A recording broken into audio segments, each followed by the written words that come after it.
Hello, my name is Mark O'Keefe. I'm the editorial page editor of the Herald-Standard. I'm going to welcome you to this editorial board meeting with candidates seeking the Republican Party's nomination in the May 20th primary election for the 9th Congressional District in the U.S. House of Representatives. The candidates are Art Helverson, Travis Scully, and Bill Schuster. Alana Hartsook is running unopposed for the Democratic nomination. Members of the Herald-Standard editorial board present today, including myself, are Mike Palm, Executive Editor, Terry Sneed, Managing Editor for Content, and Community Member Jim Hersey. The candidates will have 3 minutes to give opening and closing statements and 3 minutes to answer questions. Members of the editorial board may ask follow-up questions, and the candidates will have 2 minutes to answer those questions as well. This format does not allow for candidates to directly answer questions from other candidates. Candidates can use their time to answer questions as they see fit, but candidates can only respond when it's their turn. So we'll start out with the opening statements. We'll go in alphabetical order. Mr. Scully. Yes, well, I'd like to thank everyone for being here today, and it's my privilege to be here. I'd like to thank each and every one of you for being involved. Well, like was pointed out, my name's Travis Scully. I'm a constitutionally conservative Republican candidate for U.S. Congress for Pennsylvania's 9th Congressional District. I'm a lifelong resident of this district.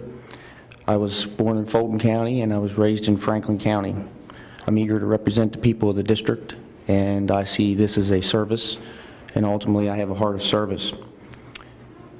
I am adamant about defending liberty and defending what has made America great. I served in the Army and I took an oath to uphold and defend the Constitution, and I take that very seriously. I've always been a registered Republican. I've been on the Franklin County's Republican Committee since 2007. I'm now on the executive committee of that party. I'm 39 years old. I have been married to my wife Jill now for 13 years. We've been blessed with 3 children, all under the school age. Mariska's 4, Malachi is 3, and Taylin is 1. I am a Christian, and I feel strongly about traditional social issues. I have a college degree from Shippensburg University. I served as an intelligence analyst in the U.S. Army and Army National Guards. As a non-commissioned officer, I trained and supervised soldiers, as well as performed analytical abilities. I've done many things, from cleaning furnaces to managing a municipality. On a regular basis, I deal with many government agencies from the federal level down. I've worked on utility projects, public schools, hospitals, churches, commercial properties, and residential properties. My wife and I also own and operate a small livestock business from the home. My wife has a separate sole proprietorship for computer services. We're busy people. The number one priority is to get this economy back on track and create new jobs and business opportunities. We need to get back to a limited government, less taxes, maximum liberty, and a free enterprise system. I feel that America is up to the challenge. We need to work together. But the way things have been operating out of Washington, D.C. of late, we have definitely some impediments. Virtually in every way, our country could be in danger. It is. We keep sending the same kind of people to D.C. to expect different results. So right now, the conventional thinking is to throw money at a problem and hope that extra layers of bureaucracy will fix the problem, but I've seen that as being wholly ineffective. As a father and ancestor of local Revolutionary War veterans, I know that I have an obligation to do everything I can as a father and American to make sure that I give this country over to my children and that it be a workable country. And without freedom, I don't see a point to what all has been done.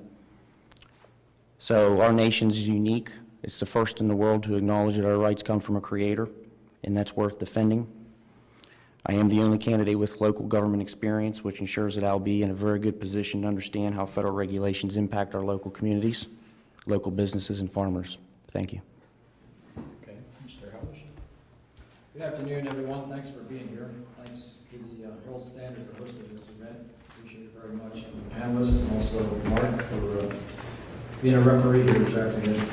The voters of the 9th Congressional District have a clear choice in this primary, and that's a rare opportunity for a party primary. The choice is between the same old Washington establishment with no change versus a proven leader of change. The choice is between someone that's willing to try to deceive them versus someone of principle and character. Here's what the voters have of Mr. Bill Schuster. He's a Boehner lieutenant. He's repeatedly supported the vehicle mileage tax. He's voted to fund Obamacare. To fund Obamacare 10 times. He's voted to raise the debt ceiling 14 times. During his 13 years in Washington, we've lost jobs and population in this district. His donor list is a who's who of Washington lobbyists and special interests. Mr. Schuster's only plan for the future is to replace Obama and Harry Reid. Commendable, but woefully insufficient. He will say what he's going to do, but not what he has done. He's running from his record. On the other hand, I have a proven record of leadership and being able to get things done in difficult circumstances. I was a Coast Guard search and rescue helicopter pilot and extricated myself from extraordinarily difficult physical challenges. I spent 29 years in total in the military. As a senior Coast Guard officer, I led the reform of the entire Coast Guard after 9/11. On a personal level, my wife and I consistently visited the Bedford area during our 29 years of military service and fell in love with it. Immediately after my retirement, we moved here and bought a farm. I'm a small business owner. I'm active in the pro-life movement. I've supported crisis pregnancy centers. We've opened our home to unwed mothers. We've participated in several March for Life events. I am the only candidate in this race who is truly 100% pro-life. I'm also a strong advocate for Second Amendment rights. I decided to run for Congress during the fiscal cliff when the Republican leaders caved in to Mr. Obama and the Democrats. I realized it was time for change in the Republican Party and time for new leadership. I felt like my party had been hijacked. When I'm elected, my priorities will be to replace Republican leadership with true conservative leaders, repeal and replace Obamacare, cap, balance, and grow, that is, cap the deficit, balance the budget within 7 years, and grow the economy, and create jobs and economic growth by eliminating oppressive government regulations, promoting energy independence, and cutting confiscatory corporate taxes. Small business in America is America's economic engine. For the last 13 years, the Washington establishment, through crony capitalism, put small business out of business. I have a single-minded focus on these goals. If we want to change Washington, we cannot keep re-electing the same old Washington insiders like Mr. Schuster. It's time for a change. It's time for new leadership. And I'm asking for your vote on May 20th. Thank you very much. Well, thank you, Mark, and thanks to the Herald-Standard for having us here today. I appreciate Mr. Schooley and Mr. Halverson being here talking about these important public policy issues. But most importantly, I want to thank the voters and the constituents of the 9th Congressional District for giving me the honor to serve them, to work for them in the United States Congress, to represent their values and interests in Congress. I have to say, it's a proud week for me. My son graduated from Penn State on Sunday, and so it's a proud moment for the family to get out there. And he's fortunate he got a job. There's many, many young people graduating from colleges that aren't getting a job because of the policies President Obama has put into place. The other thing I'm very proud of is to be able to help the thousands of constituents throughout the 9th Congressional District with their problems and their questions and their concerns. And dozens of communities right here in Fayette County helping the National Pike Water Authority to be able to find the funding, to be able to make sure that the people on the mountaintop have potable water, which we were able to do. Also to fight with the local leaders here to get the Army Reserve Center based here in Fayette County, not in Westmoreland and Allegheny County. So working with leaders hand in hand to make sure we're doing positive things, growing the economy here locally. But I'm proud of my established record as a proven conservative. Some would try to distort that and say things that just aren't true, which you've just heard some of that. But I'm proud of the voting record that I have, controlling spending. The last 4 years, the Republicans changed the narrative in Washington to cutting spending, and we've done that 4 consecutive years in a row. We've cut government spending. That hasn't happened since the Korea War. Now, some would have you think that it's all Republicans' fault, but ladies and gentlemen, the President of the United States and the Democrats control the Senate and the presidency. The House has been out there fighting to control spending, to reduce the regulatory burden on small businesses, and myself being a small business owner, creating jobs actually in the 9th Congressional District, employing upwards of 40 people. I know what it's like to be out there and be up against these government regulations, these taxes. That's why I'm fighting hard in Washington to reduce those burdens. And getting a growing economy, creating jobs, that's the way we solve many of our problems, from the deficit that we have, the debt, to people back here at home, getting those jobs and being productive. That's creating a growing economy. As far as Obamacare, ladies and gentlemen, there's nobody in the 9th District that believes that I'm for Obamacare. I've been opposed to Obamacare every step of the way. Voted over 50 times to defund it. So anybody saying that I've supported Obamacare just doesn't know what they're talking about. And I've not just said no. There are some that want to go to Washington and just say no to everything. I've said no, but I've also put solutions for it, common sense solutions. So actions speak louder than words. I'm a conservative. My record is clear. I am 100% pro-life voting record. You can't get any more pro-life than that. I have an NRA endorsement protecting the Second Amendment, but the most important endorsement are the voters of the 9th Congressional District. I thank you for your support in the past, and I'm asking for your support on May 20th. Thank you. Okay, I'll ask the first question. What's your biggest problem with Obamacare, and do you think it should be repealed, and what should it be replaced with? And we'll start with Mr. Schooley. Well, first and foremost, the story of Obamacare here. I don't know if anyone's familiar with the story here, but we had the Service Members Tax Mortgage Act, or Service Members Home Mortgage Relief Tax Act of 2009. I think I botched the words a little bit, but basically that went through the House, and then the Senate added on the ACA to the bottom.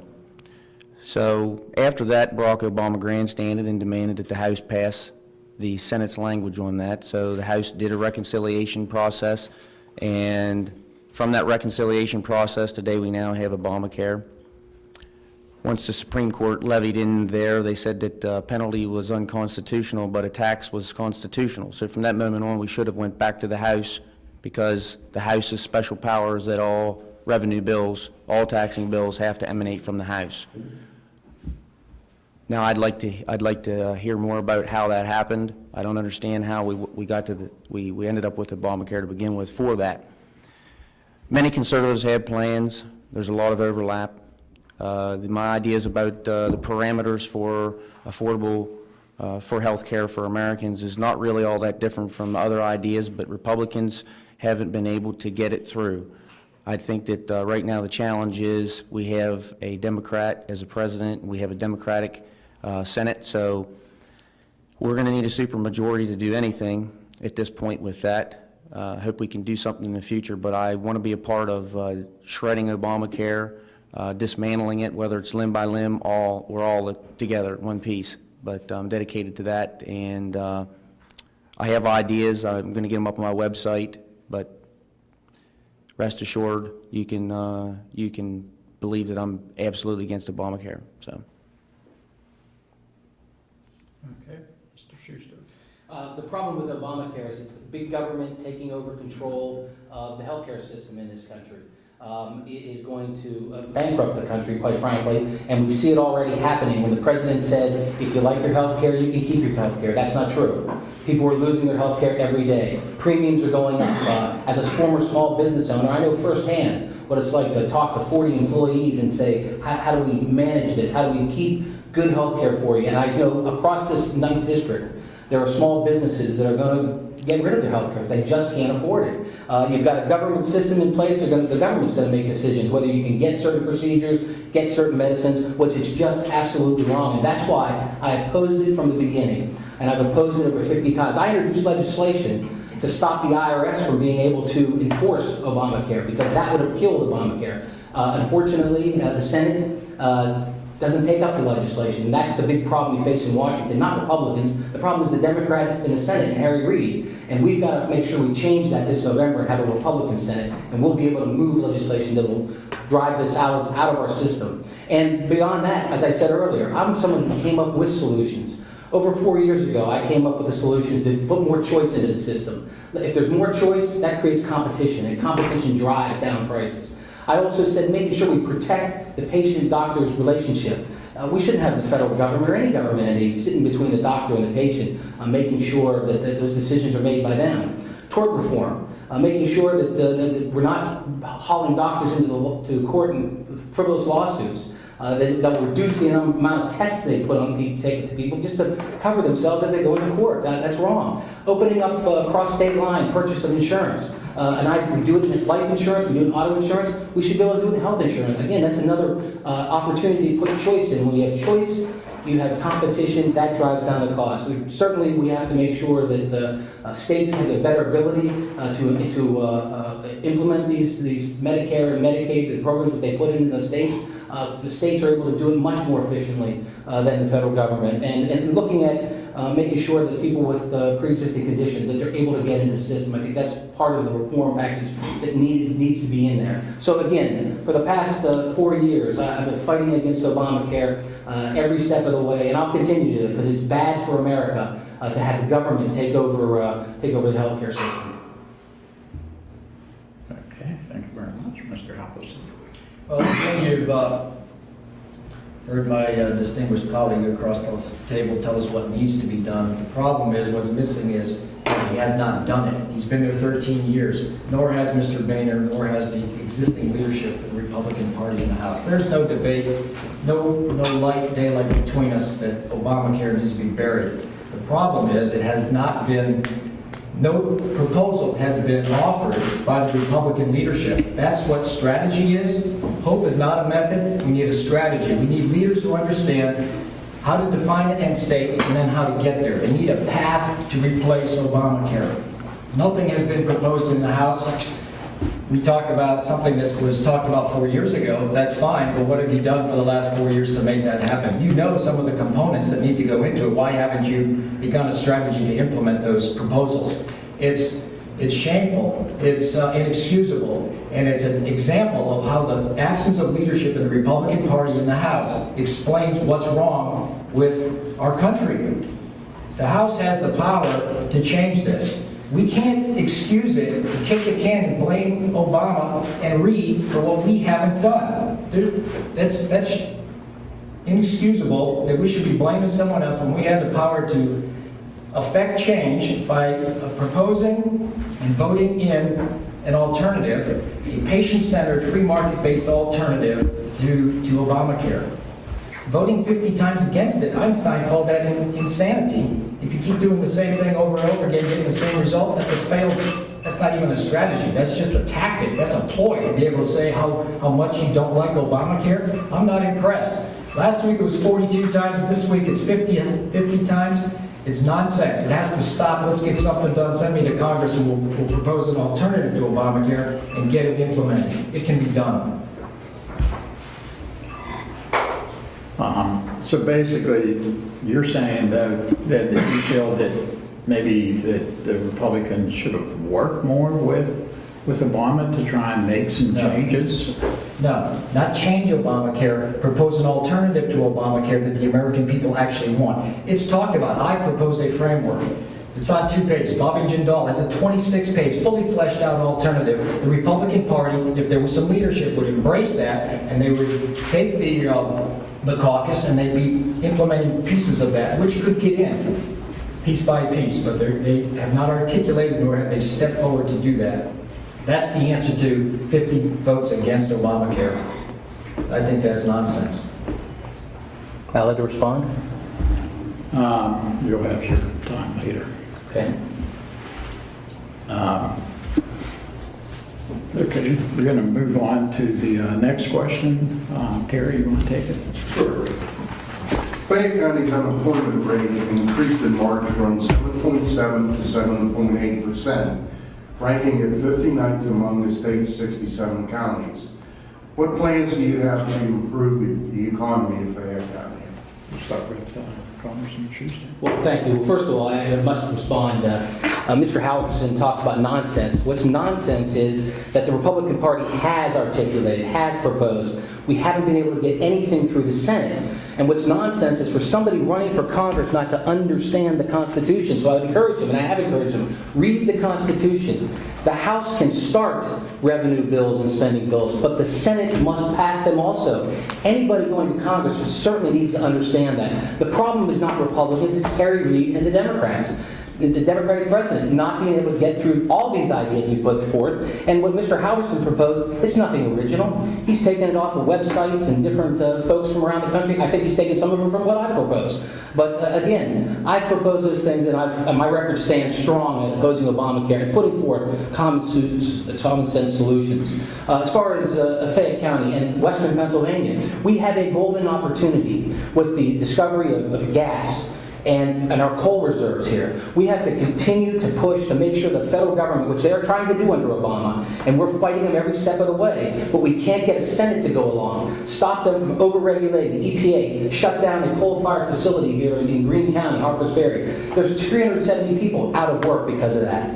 We've got to make sure we're encouraging these gas exploration companies to get out there, do it in an environmentally sound way, and get this gas out of the ground. It will attract manufacturers. It already has started to attract manufacturers back to American shores with low-cost energy. We've got to make sure the government doesn't get in its way with over-regulation and overtaxing them. That's a centerpiece to what we need to do here in Western Pennsylvania. It's something I'm working on. The committee that I serve on, the Transportation Infrastructure, we have jurisdiction over the Clean Water Act.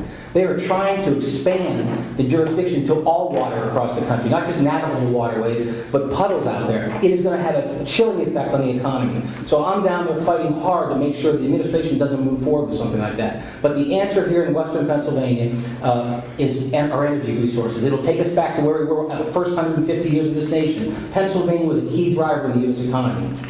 In the last 50 years, we've stumbled. But now we have energy back in the forefront. That's going to help us bring back these jobs. We got to get the federal government, as I said, out of the way, and that's what I'm working for in Washington.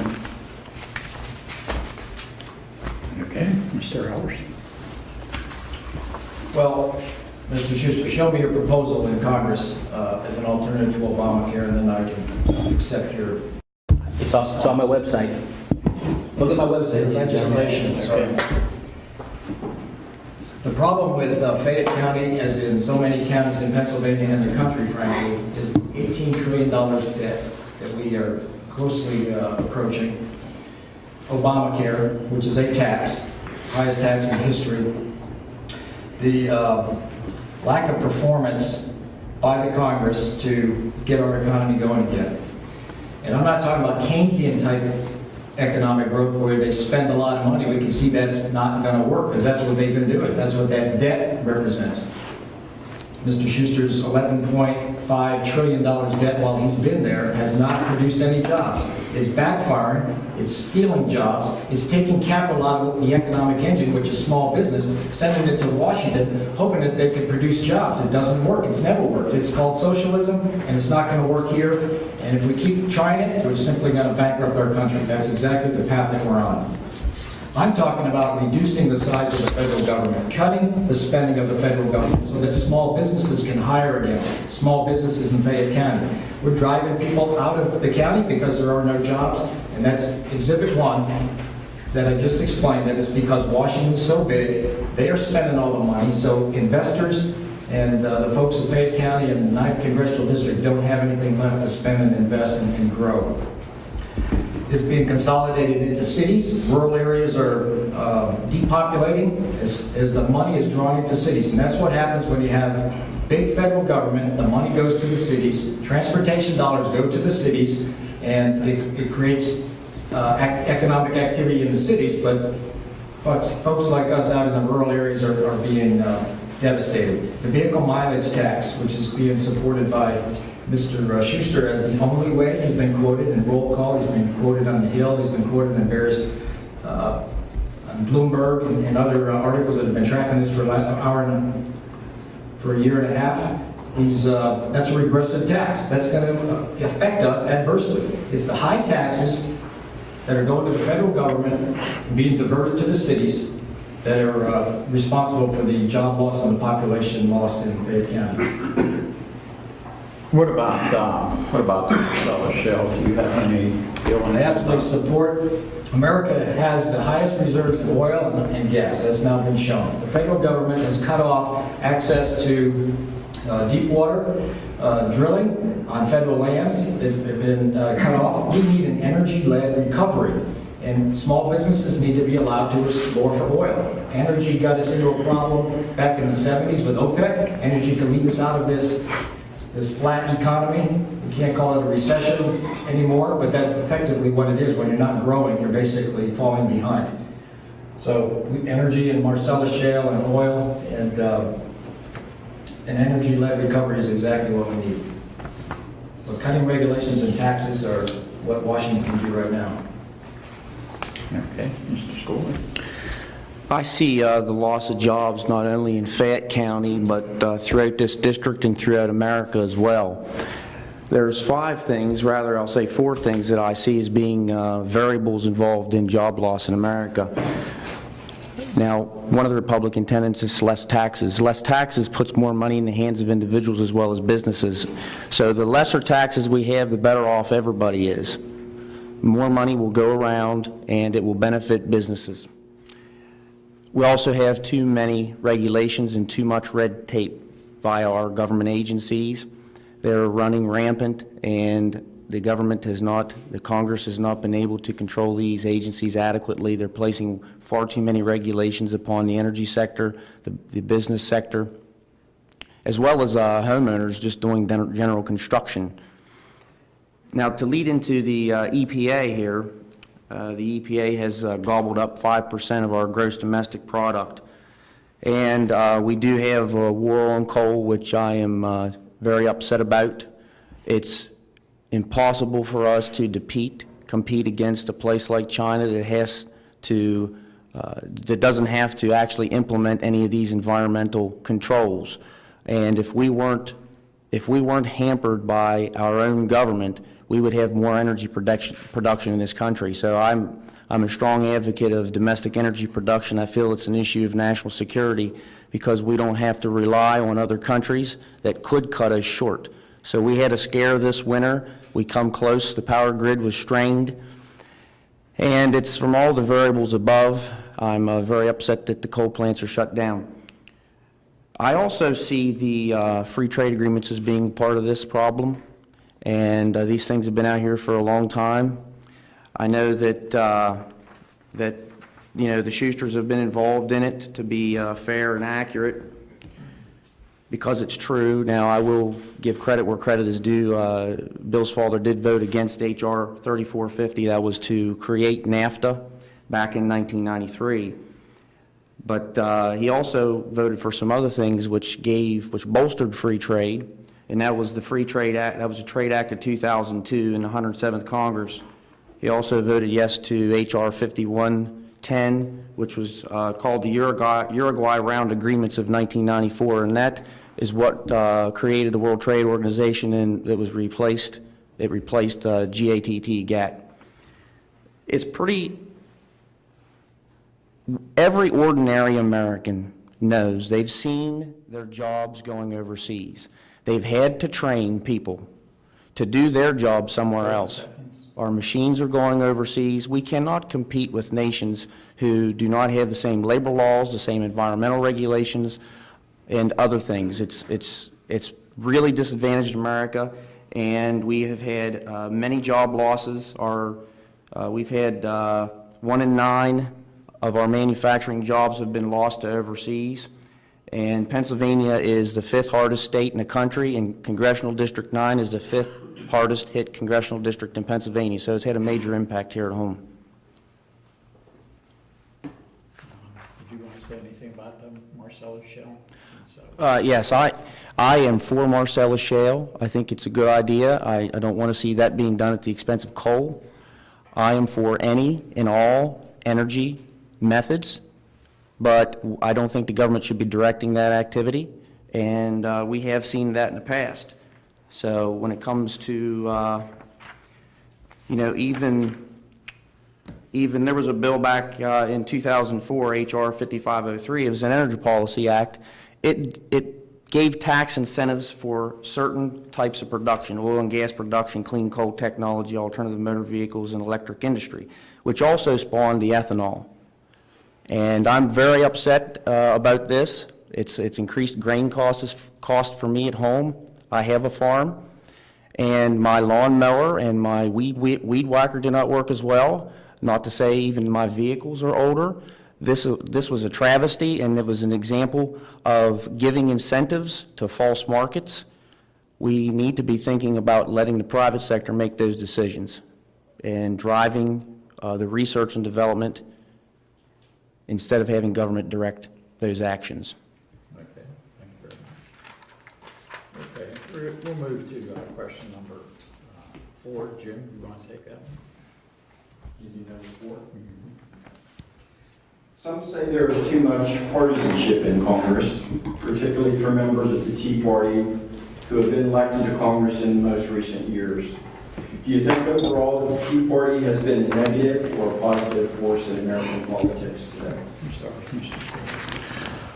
Well, I think anytime Americans get together, sit around, whether it's around the kitchen table or whether it's through venues like tea parties, they're engaged in the issues. It's a learning process. There's so much information out there to learn in order to have a well-informed background to know which way we should proceed with most of our affairs in our nation.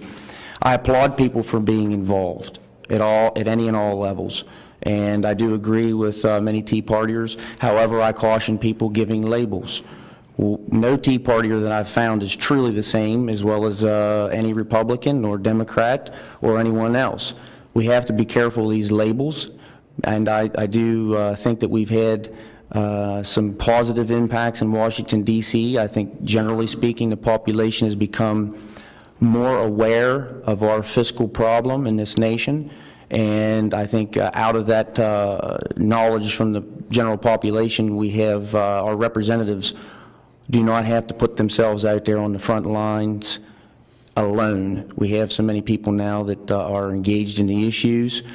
I do think that some of the people out there, they don't have all the information yet, but there's some very wise people out there. I applaud Tea Partiers, as I do other groups, for staying engaged. Okay, thank you very much, Mr. Halverson. Well, the Tea Party is a definite plus for the country. In 2010, as you recall, there was an historic election up and down the ballot. Conservatives were reelected, and the House was taken back by Republicans in a backlash to Obamacare.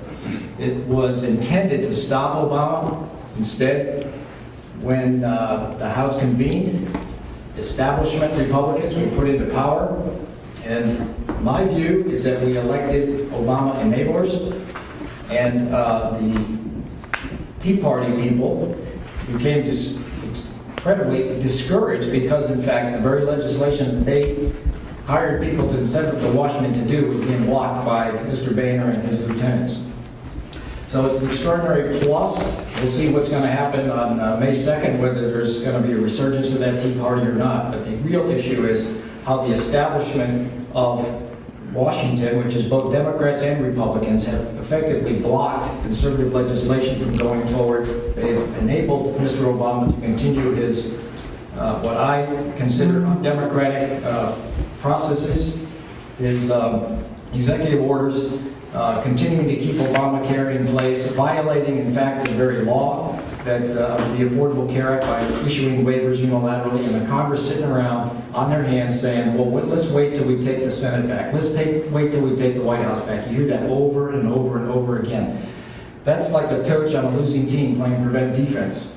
You're not going to win unless you try to win, unless you go on offense. And we need to put conservatives in Congress who will go on offense, who will take Mr. Obama to task, who will take Mr. Holder to task, who will stop the IRS, not just pass legislation and forget about it and say, well, we did our part.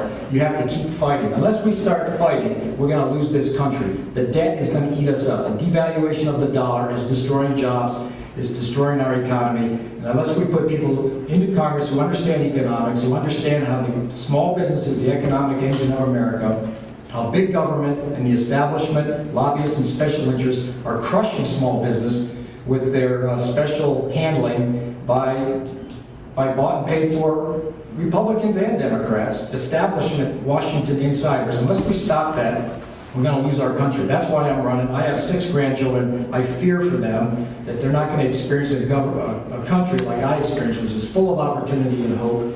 That's being lost, and it's time that we get our country back, and we need to do that with authentic conservative candidates being elected to Congress. The Tea Party, I think, was very positive in America. Folks that got involved that were never involved before, and that was very positive, and that's what helped Republicans win back the House of Representatives in 2014. And Republicans in the House of Representatives have stopped an awful lot of bad things from happening. Obamacare was already in place. We continue to fight against it. But we stopped stimulus too. The president wanted to spend billions and billions and more dollars in stimulus, which Republicans stopped it. The EPA tripled in their spending, how much money they got under a Democratic-controlled Congress, and the White House.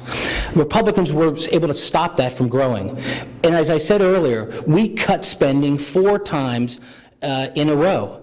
That hasn't happened since the Korean War. The Republicans are fighting every single day. I'm fighting every single day for the people of the 9th District, for the people of America, to make sure we back this government down. This government control, this thirst by President Obama and the Democrats in the Senate to take more and more control of the government is wrong, and that's why we're fighting it. And that's why I've proposed legislation. Some of my legislation became part of legislation that was passed in the House. Harry Reid won't take it up. That's the problem in Washington. We have an opportunity this fall to win back the United States Senate and have Republicans be in charge of the United States Senate. And then we can get this legislation on the president's desk and put the pressure on him to sign it. As I said, we are fighting every day out there. And as a former small business owner in central Pennsylvania, in western Pennsylvania, I know how tough it is out there. I've employed people. I've sat down with them at their kitchen tables and helped them through tough times. Again, I'm the only candidate here that has employed people, significant numbers, in central Pennsylvania. I understand the economy here. And as too much partisanship in Congress, there is. But I, as the chairman of the Transportation Committee, was able to bring 417 members together to pass a Water Resources and Reform Act. It was fiscally conservative. We defunded as much as we authorized. It was reform-driven. And most importantly, we did not give an inch of our constitutional authority to the government, to the president, which has been going on for far too long. I've demonstrated leadership in a legislative body. And in a legislative body, you have to bring people together. And my record is very clear. And next week, we're going to pass this into law.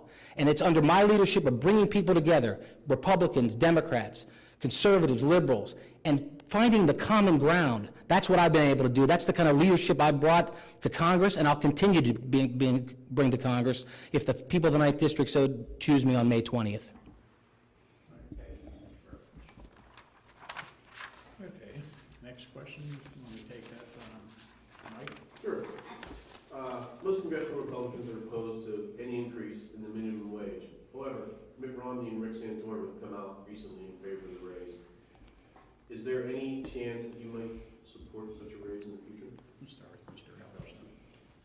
No, absolutely not. But before I amplify, I want to correct something Mr. Schuster just said. He said that he defunded an equal number of projects in his water bill that they funded. First of all, it was an authorization bill. They didn't fund anything. Secondly, he didn't defund any old legislation. He deauthorized it, but some of that stuff was 150 years old. It was on the books. And so you can imagine the estimates for those projects the numbers were meaningless. So let's be clear about that water bill. It's not what he said it was. Minimum wage is a tax on all employers in the sense that as you increase it, you apply a new cost to an employer that does not match any increase in productivity. Wages go up when productivity is increased, more is produced. The owner of the business is able to sell more product or more services. That justifies a higher wage. The employee that's contributing to that productivity in the company is paid a fair wage based on their productivity. When you artificially take a government and say, this is the new minimum wage, this is the new cost for your employees, it's effectively a new tax. It will shut down the economy even more than it already has been by the high taxes and high regulations that are the burden that's on small businesses. It is a bad idea. It's going to hurt the very people that it's intended to help, which are the entry-level job seekers. They're not going to get jobs because employers are actually going to have to lay people off, certainly not hire new people. It's wrong-headed, it's backwards, maybe well-intentioned, but it's not the right way to do it. My proposal is to introduce an apprentice wage. Many manufacturing companies would love to bring people in, young people, and train them in the trades that are part of their business. They can't do it, though, particularly if you raise the wage even higher. They're not going to be able to bring new people on board, potentially lifelong employees.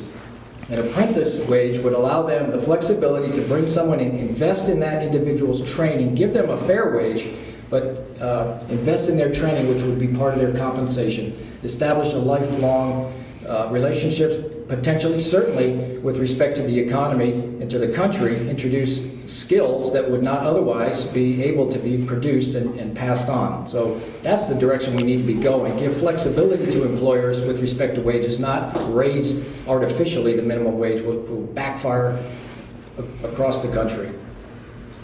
Do you think that there should or shouldn't be a minimum wage at all?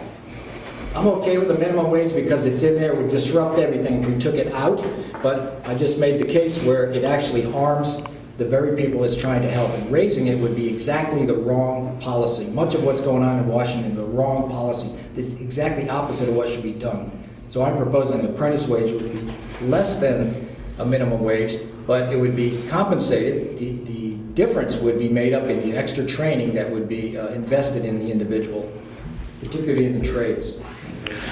Well, Rick Santorum and Mitt Romney are good conservative Republicans, but I just disagree with them on that. Like we can do in the Republican Party, at least some of us can agree to disagree, and I disagree with them on it. I think the minimum wage ought to be left where it is.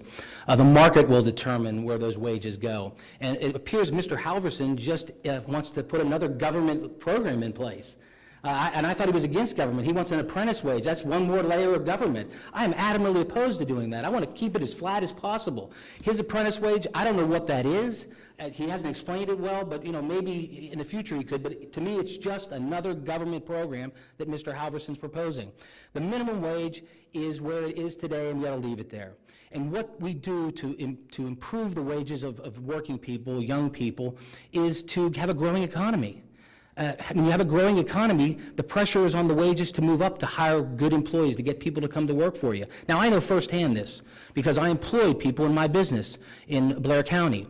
And I tell the story that one summer I had this great young kid, high school kid. He got paid a little bit above minimum wage. And he came back to work for me and asked to come back to work the next summer for me. But at the time, Sheetz had on their door a starting wage was about 75 cents or 80 cents, I don't remember exactly, more than the minimum wage.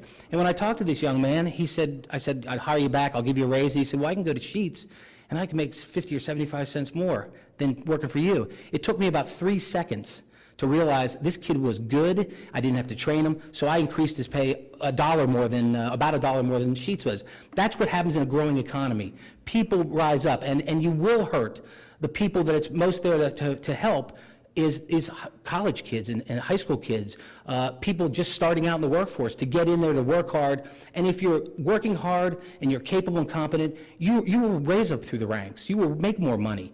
So I think that a raise to the minimum wage, especially the president's talking about $10 an hour, will really hurt employment for our young people here and people just getting into the working world. Again, a growing economy will help everybody's wages go up, and to artificially do it by the government is just absolutely wrong. And then finally, just to say, in response to Mr. Halverson, he continues to mislead people to say I support a VMT tax. That is not true. He quotes Mayor Bloomberg's liberal Bloomberg Press that wrote a headline and then they retracted it because it was wrong. I have said it. I've said I don't support it. And Mr. Halverson continues to put that out there. It's not true. And I just question why he continues to say it. And he talks about some other things out there that just aren't true. My record as a conservative is very clear, and I think the people of the 9th District know that.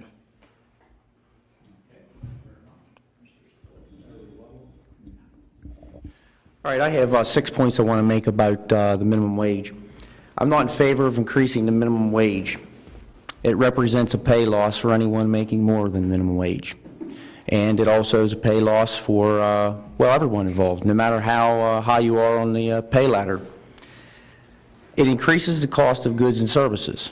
It's pretty simple to know if you increase the pay for the employees at, say, a Burger King, the hamburgers are going to go up in price. It's just going to happen. And not only are they going to pay the increased price for the hamburgers themselves, but so is everyone else. So it's true that there's a time period before anything catches up, but it still has the same end result.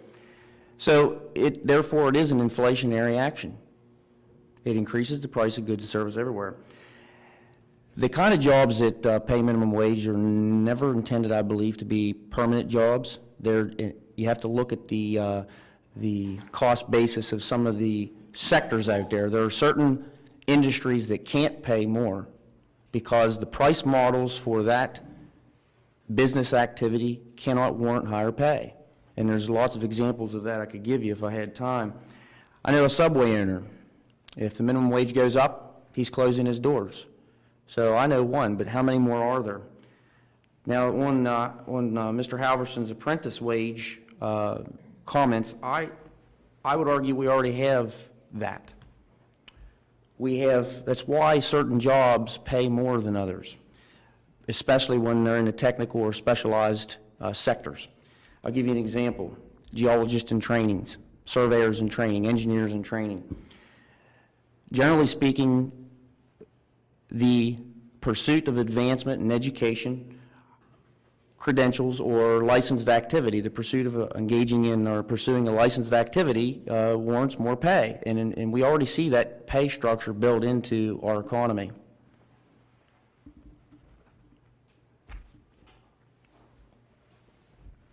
Okay, thank you very much. I don't have to be long-winded, do I? Not at all. Okay, Bill, you want to take, this will be the sixth and final question. You will address that too initially. We'll start with Congressman Schuster. Certainly. What do you think about how President Obama has handled the situation in Ukraine?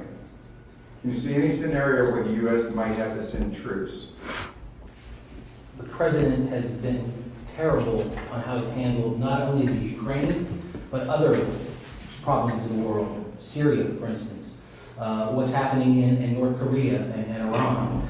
This president has diminished America's standing in the world. Benghazi in Libya. They killed a U.S. ambassador and 3 of our people, 4 people total.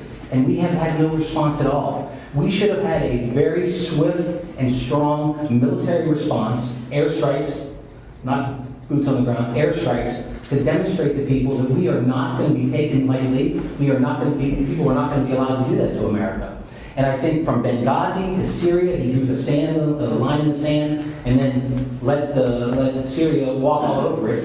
That's what's created the situation in Ukraine with the Russians. The Russians, they know this president's not going to react. He can say all he wants to, and they continue to move forward.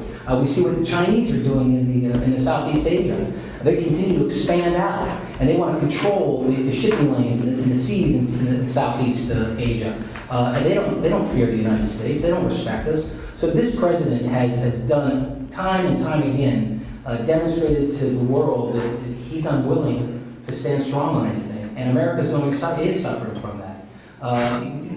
We see this tremendous amount of gas in the United States. The president ought to be out there telling his FERC director to sign these permits to allow liquefied natural gas plants to be constructed. And we can start using that as a diplomatic tool to weaken Russia significantly. Russia, as Senator McCain said, and rightly so, Russia is a gas station that's pretending to be a country. If we're able to ship over our resources there to help our friends in Europe, it's going to diminish Putin, it's going to diminish the Soviets, and they are trying to reconstitute parts of the Soviet Empire. So this president has failed miserably in foreign affairs. And that's something that in Congress, I've been fighting hard to make sure that we are strengthening our military, taking care of our veterans, making sure America is able to do what it needs to do. As far as boots on the ground in the Ukraine, I don't perceive that happening. I don't believe it'll happen. I don't think it's the way to get into this. We can do it with our energy. We can do it with standing tall with our allies, standing strong, making sure they don't do this. What's happening in Ukraine today, we're going to continue to see it around the world with this president and his very, very weak policies when it comes to national security and foreign affairs. Okay, thank you very much, Mr. Halverson.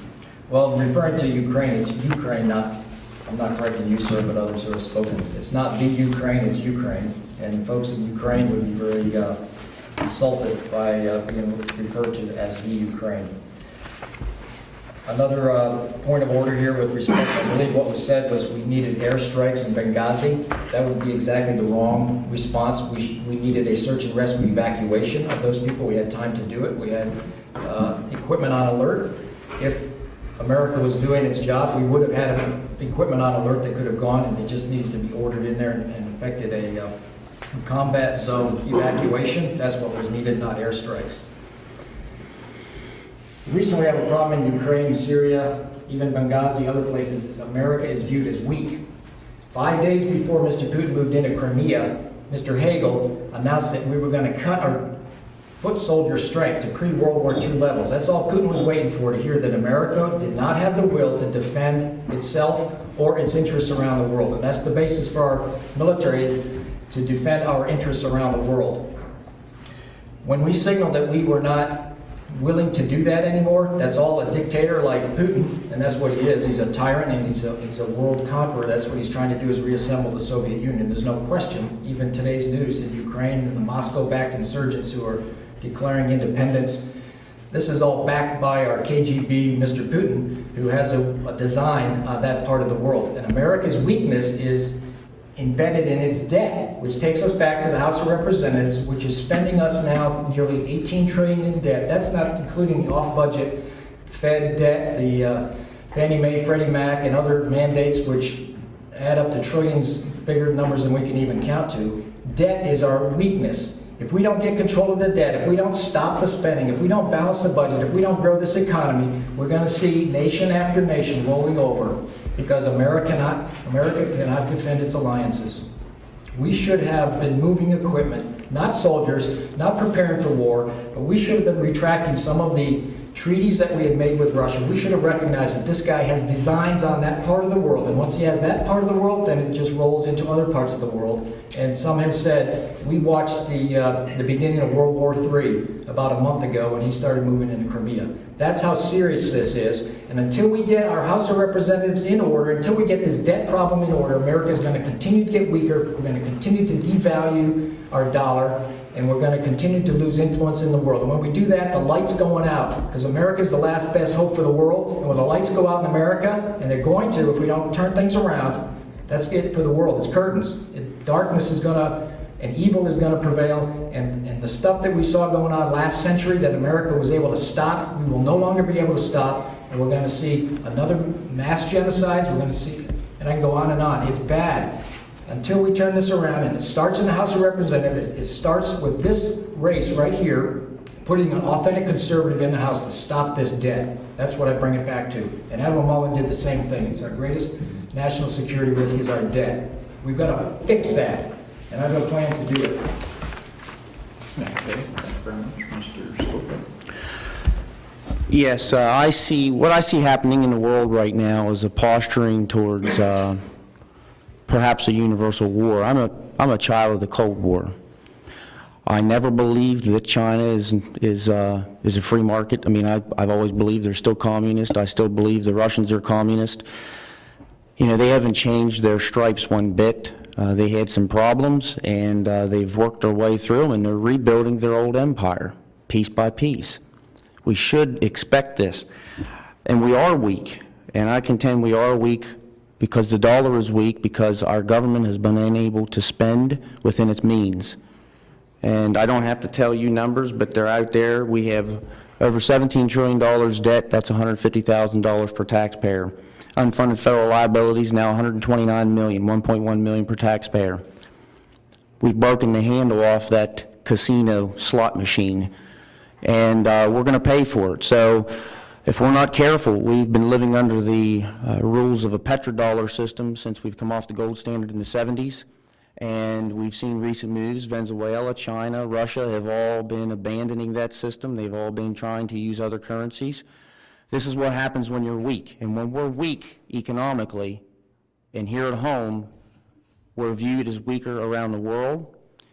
Our military has become weaker. I'm an Army man.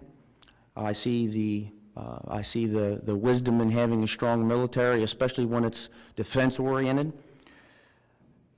You know, we've done ourselves some disservices here. I'll give you an example. If we remember back in the Clinton administration, we sold them the supercomputers which enabled them to get better at shooting missiles. I mean, quite frankly, we're pretty bad at it. And now they can target the continental United States. When I was a soldier in South Korea in 95, 96, they couldn't hit the United States. They could only hit the Los Angeles corridor there. That was it. Now they can target 8,000 kilometers. They can hit us anywhere. While I was a soldier in South Korea, we also built a nuclear facility. It was a company that went in, and we had people on the board of directors for that company. That nuclear facility was built, and instead of building them one that they could harvest energy with, we built them one with which they could harvest plutonium rods for weaponry. Now, when we do things like that around the world, it really concerns me and confuses me. Back to Ukraine. If you want to know the way most Americans feel on their porch steps, You have 30 seconds. which I intend representing, it's a foreign affair. It's not something that directly impacts Americans. I think we should help people wherever possible, but I am there again, I'm not the person that sees all the stuff behind the scenes. I once held a clearance where I could see secrets. I no longer hold that, so I don't have all the information. I'm sitting here with the same amount of information as the general public, which is probably not enough to make a basis for the best decisions on these issues right at the time, but thank you. Okay, we're going to go into that'll finish our question. We'll go into the closing statements. Each of the candidates now will get 3 minutes to talk about whatever you want to talk about, expound on whatever you want to expound on. So we'll start with Mr. Halverson. Great, thanks. I just want to start by making reference to 2 quick quotes. This is the Hill, February 8, 2013. Quoting Mr. Schuster, "DMT seems to me to be the only way to stop the decline." He's talking about the decline in gas taxes, federal gas taxes that are collected at the pump at 18.4 cents. He is proposing in this quote to institute a vehicle mileage tax. That's the only way to stop the decline. He said it, those are his words. Business Week quoted, "Increasing U.S. gasoline tax and instituting a levy based on miles driven." You can't do that. So Business Week is another quote that Mr. Schuster has been in the open press caught talking about, and he's denying it. It's perhaps off the table until May 20th. It'll be back on the table. He supports it. There's no denying it. My view of the situation in this country is that we are in dire straits. We have a crisis, and it grieves me because we talked about the Tea Party putting back in place conservatives who would bring order back to our economy. And instead, what we did, when we took control of the House, Republicans took control of the House, we put people in charge who simply don't know or don't have the will to stop the spending. We have tax, borrow, and spend Republicans in charge of the House of Representatives, and they have to be replaced. The first thing I will do when I'm elected and sworn in to the House will be to ensure that Mr. Boehner no longer serves as Speaker. The man does not stand up to Mr. Obama. He caves to Mr. Obama, and he caves to any spending bills, and he'll continue to spend, and Mr. Schuster will support him because he has almost 100%. And these people have to be replaced. We can't convince them otherwise. That's who they are. They believe the federal government and spending money from Washington to the states is a good thing. I disagree. It's not a good thing. There's no record proving that it's a good thing. And so we need smaller federal government, and we need economic engine of small business released with cutting taxes, cutting spending at the federal level and cutting regulations so that those small businesses can gain the confidence again to go back to work, to hire people. A sole proprietor hires one person, you have a 50% increase in employment right there on that spot. And then you multiply that 1 million times across the small business sector of the United States, and that's how you grow our economy again. That's always how you recover from a recession. It's a self-correcting process if you get the federal government out of the way. Unfortunately, the federal government is the problem, and my own Republican Party is culpability. They have blood on their hands. It's not me that has blood on my hands, Mr. Schuster. It's the Congress, and led by the establishment members who are currently holding those positions. 30 seconds. And we need to replace them, and it's time to do it now. Thank you very much for hosting this event. I appreciate it. Okay, Mr. Solby. Well, we come back to a congressional race. I think we should be focused on the issues in the voting record more so than character attacks. That's what I try and do. There are some things that Mr. Schuster has voted for over the years that I would have been at odds with him, and I would be remiss if I didn't say those things for a comparison and contrast to the voters. Some things that I disagreed with was the cash for clunkers, No Child Left Behind, $700 billion TARP bailout, to make the Patriot Act permanent, constructing another layer of bureaucracy when we should be able to use the existing bureaucracy we had to keep our country safe. I'm speaking of Homeland Security, which both of the people here at the table with me today, I'm sure, disagree with me. The National ID Act, CAFTA, NDAA of 2012. It's far too close language that once these things gets simplified down to the agencies on whether or not Americans can be detained indefinitely on our soil. I know Bill would disagree with me, but when these things get statutized and sent to the agencies, we lose control over what happens. Raising the debt ceiling many times. Now, I don't like that, but we need a balanced budget amendment. We need to agree about what we're going to spend, and we need to make that happen. It's a shame that we come to crisis points with the debt ceiling votes. And I know we're at odds again on transportation. I know transportation is very important, but the Highway Trust Fund is in jeopardy. The road portion goes bankrupt in September. It's because we have increased the scope of that project or that fund, and for that reason we have overspent, and now it is in jeopardy, and our highway system and the associated bridges with our interstate highways are now in danger. Now, if you look to the rise of the Tea Party and conservatives, you also see that there's plenty of political action committees out there who have ratings. I'm sure Bill is uncomfortable with the ratings he's received from many of these groups. Club for Growth, 70%, National Journal, 64%, Heritage Action, 63%, Freedom Works, 57%, Madison Project, 54%, and the ACLU rating this year of 64%. Those are specific issues to specific bills. I also, I'll talk about it for a minute here, something that I wasn't very happy to see. Government spending. Last December, a 31-member steering committee purged 3 men from the Budget and Finance committees. They sacked Reps Justin Amash, Tim Hallskamp, and David Schweikert. All 3 of these men had very high Freedom Works ratings of over 95%. And they got punished for not going along with Republican leadership on a number of bills that ultimately fell far short of reducing government spending and or allowed government spending to increase. I'll end it there. Okay, thank you very much. Thanks, everyone. Okay, Congressman. Well, let me start off again by saying thank you to the Herald-Standard for having us here today and making sure that the people in Fayette County and Western Pennsylvania and the 9th District know where we stand on the issues. This is important for us to be out here talking about it, and I'm the only one here who has a proven record of being conservative.